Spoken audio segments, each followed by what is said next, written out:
لله الحمد لله رب العالمين والصلاة والسلام على سيد المرسلين وعلى آله وأصحابه أجمعين أما بعد فأعوذ بالله من الشيطان الرجيم بسم الله الرحمن الرحيم لا آمين ذلك الكتاب لا ريب فيه صدق الله العظيم وبلغنا رسوله الكريم ونحن على ذلك لمن الشاهدين والشاكرين والذاكرين والحمد لله رب العالمين.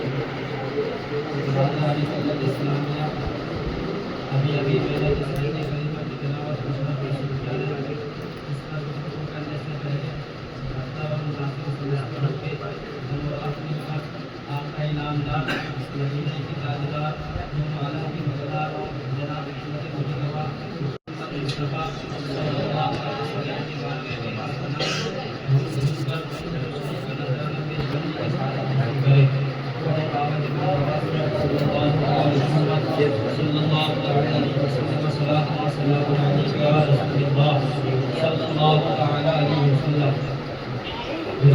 کرنا اسلامیہ ابھی میں نے اس آیت کریمہ کی تلاوت کا شرف حاصل کیا ہے. یہ بہت ہی مشہور و معروف آیت کریمہ ہے. آپ جب قرآن شریف کی تلاوت شروع کریں گے سورۃ فاتحہ کے بعد سب سے پہلے یہ آیت کریمہ نظر آئے گی الف لام میم ذالک الکتاب لا ریب فیہ. اللہ رب العزت اپنے کلام مقدس کے بارے میں ارشاد فرماتا ہے یہ قرآن وہ مقدس کتاب ہے جس میں کوئی شک نہیں. یہ قرآن وہ مقدس کتاب ہے جس میں کوئی شبہ نہیں. یہ قرآن وہ مقدس کتاب ہے جس میں شک و شبہ کی کوئی گنجائش نہیں. یہ کس کا قول ہے؟ یہ کسی مدبر کا قول نہیں. یہ کسی مدبر کا قول نہیں. یہ کسی مخلوق کا قول نہیں. یہ کسی مفکر کا قول نہیں. یہ کسی محدث کا قول نہیں. یہ کسی مصدق کا قول نہیں بلکہ خالق مخلوق کا قول ہے. خالق مدبر کا قول ہے. خالق مفکر کا قول ہے. خالق محدث کا قول ہے. خالق کائنات کا قول ہے. برادران ملت اسلامیہ زمین اپنی جگہ سے ہل سکتی ہے. آسمان اپنی جگہ سے چل سکتا ہے. پہاڑ اپنی جگہ سے بڑھ سکتا ہے. شمس و قمر اپنا رخ بدل سکتے ہیں. دریا کی طغیانی رک سکتی ہے. دن اور رات کی گردشیں بدل سکتی ہے. سمتیں بدل سکتی ہے. سیلاب اپنا رخ بدل سکتا ہے. تناور درخت اپنی جگہ سے ہل سکتا ہے. ہوا اپنا رخ بدل سکتی ہے. لیکن اللہ کے کلام میں کوئی تبدیلی نہیں. اللہ کا قول بدل نہیں سکتا. خالق کائنات کا فرمان ٹالا نہیں جا سکتا. لا تبدیل لکلمات اللہ. اللہ کے کلام میں کوئی تبدیلی نہیں. خالق کائنات کا فرمان حق ہے. ساری کائنات مل سکتی ہے. ساری دنیا کا وجود بدل سکتا ہے لیکن خدا کا فرمان بدل نہیں سکتا. خالق کائنات کو ارشاد فرماتا ہے لا ریب فیہ. یہ وہ مقدس کتاب ہے جس میں کوئی شک نہیں. یہ وہ مقدس کتاب ہے جس میں کوئی شبہ نہیں. یہ وہ مقدس کتاب ہے جس میں شک و شبہ کی کوئی گنجائش نہیں بلکہ قرآن اعلان کر رہا ہے. اس میں شک کرنے کا تصور نہیں لایا جا سکتا. برادران ملت اسلامیہ انسانی ذہن میں ایک سوال پیدا ہوتا ہے. انسانی ذہن کے پردے میں ایک اعتراض ابھرتا ہے اس کلام میں شک و شبہ نہیں. کہ لوگ اس کلام میں شک کیوں کرتے ہیں؟ نزول زمانے میں بھی لوگ اس میں شک کرتے تھے. اس کا جواب یہ ہے کہ یقیناً اللہ کے کلام میں کوئی شک نہیں. اگر کوئی شخص اللہ کے کلام میں شک کرتا ہے تو وہ اندھا ہے اس لیے کہ وہ چشم عقل سے قرآن کا مطالعہ نہیں کرتا. اگر کوئی اندھا قسم کھا کر کہے کہ دنیا میں وجود نہیں تو کیا تو اس کی بات پر بھروسہ کر سکتا ہے؟ نہیں ہرگز نہیں کر سکتا. اگر کوئی اندھا قسم کھا کر کہے کہ دن اور رات برابر ہے تو کیا وہ اس کی بات پر بھروسہ کرے گا؟ نہیں ہرگز نہیں. اگر چمگادڑ جن کو سورج نہیں دیکھ سکتا تو اس سے یہ لازم نہیں کہ دنیا میں سورج کا وجود نہیں. اسی طرح اگر کوئی کافر اور مشرک اللہ کے قرآن کو اللہ کے کلام ہونے میں شک کرے تو قرآن اپنی جگہ حق ہے بلکہ کہنے والا جھوٹا ہے. اسی طرح ہزاروں کافروں اور مشرکوں نے اللہ کے وجود کا انکار کیا تو کیا اللہ کی وحدانیت میں کوئی کمی آئے گی؟ نہیں اور ہرگز نہیں آئے گی بلکہ کہنے والے کا وجود مٹ گیا. اسی لیے کسی شاعر نے کیا خود ارشاد فرمایا ہے کہ مٹ گئے مٹ جائیں گے آدھا تیرے. مٹ گئے مٹ جائیں گے آدھا تیرے. کیا مٹا ہے نہ مٹے گا کبھی چرچا. ناشتہ بس تو کھائے.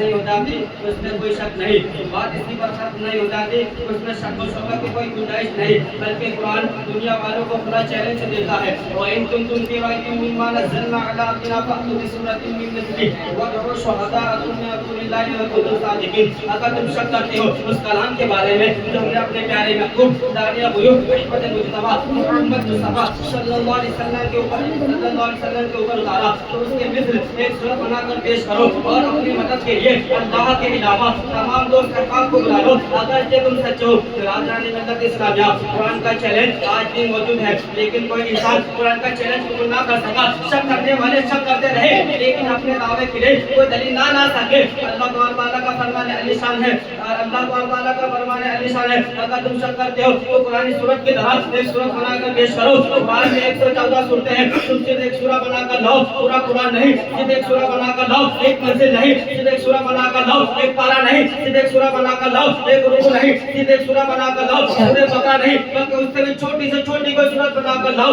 سورہ آل عمران نہیں بلکہ اس سے بھی چھوٹی سے چھوٹی کوئی سورت بنا کر لاؤ، سورہ رحمان نہیں بلکہ اس سے بھی چھوٹی سے چھوٹی کوئی سورت بنا کر لاؤ، سورہ ملک نہیں بلکہ اس سے بھی چھوٹی سے چھوٹی کوئی سورت بنا کر لاؤ، سورہ اخلاص کی طرح کوئی چھوٹی سے سورت بنا کر لاؤ۔ اگر اکیلا نہ بنا سکو تو مدد کے لیے دو صحابہ کو بلا لو، اگر اکیلا نہ بنا سکو تو مدد کے لیے کسی متفکر مفکر کو بلا لو، اگر اکیلا نہ بنا سکو تو مدد کے لیے کسی سائنسداں کو بلا لو، اگر اکیلا نہ بنا سکو تو مدد کے لیے کسی سمندار کو بلا لو، اگر اکیلا نہ بنا سکو تو مدد کے لیے کسی ڈگری فتح کو بلا لو، اگر اکیلا نہ بنا سکو تو خدا کو چھوڑ کر تمہارے تمام مخلوق کو مدد کے لیے بلا لو۔ مگر خدا کی قسم تاریخ گواہ ہے آج سے 1500 سال گزر جانے کے بعد بھی کوئی شخص قرآن کا مطالبہ پورا نہ کر سکا، اسی لیے کسی شاعر نے کیا فرمایا ہے قول محمد قول خدا، فرمان نہ بدلا جائے گا، بدلے گا زمانہ لاکھ مگر قرآن نہ بدلا جائے گا۔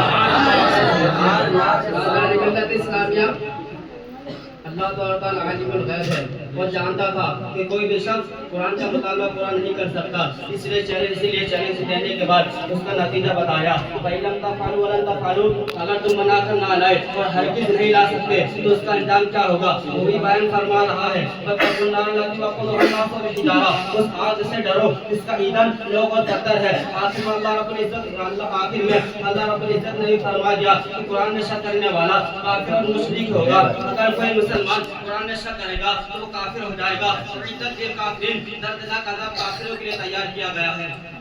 برادران ملت اسلامیہ، قرآن کا چیلنج خانہ کعبہ میں لٹکا دیا گیا، خدا کی قسم تاریخ گواہ ہے 3 روز تک قرآن کا چیلنج خانہ کعبہ میں لٹکا رہا۔ عرب کے بڑے بڑے اعلان پڑھ کر سر جھکا کے روانہ ہو گئے، حالانکہ وہ باشندے جن کو اپنی عربی زبان پر ناز تھا، اپنے آپ کو عربی اور ساری دنیا کو عجمی یعنی بنگے کہتے تھے، جب انہوں نے یہ اعلان سنا تو اپنی زباندانی کا غرور خاک میں مل گیا۔ سارے عرب کے لوگ ایک سورت بدون ایک آیت بنا کر پیش نہ کر سکے۔ عرب کے ایک مشہور ولی السان اور سفیر البیان زباندار نے ایک سورت بنانے کی کوشش کی۔ اللہ رب العزت سورہ قاریہ میں قیامت کے بارے میں ارشاد فرماتا ہے القاریہ القاریہ وما ادراک ما القاریہ، القاریہ دل دہلانے والی، القاریہ کیا وہ دل دہلانے والی، وما ادراک ما القاریہ تو نے کیا جانا کیا ہے دل دہلانے والی۔ آج تک دنیا کا کوئی انسان بتا نہیں سکتا کہ قیامت میں کتنی ہولناک آواز ہوگی جس سے دل دہل جائے گا۔ بھارت کا انسان ہو، چاہے ہندوستان کا انسان ہو، چاہے پاکستان کا انسان ہو، چاہے وہ چین کا انسان ہو، چاہے وہ جاپان کا انسان ہو، چاہے وہ لندن کا انسان ہو، چاہے وہ امریکہ کا انسان ہو، چاہے وہ افریقہ کا انسان ہو، اس لیے کہ جب تک قیامت آئے گی نہیں کوئی کیسے بتا سکتا ہے کہ قیامت میں کتنی آواز ہوگی۔ عرب و زبان کا انسان اسی صورت کے لہجے میں ایک صورت بنانے کی کوشش کی۔ سرزمین عرب میں ہاتھی نہیں ہوتا ہے، عربی زبان میں ہاتھی کو فیل کہتے ہیں۔ وہ شخص یوں لکھتا ہے الفیل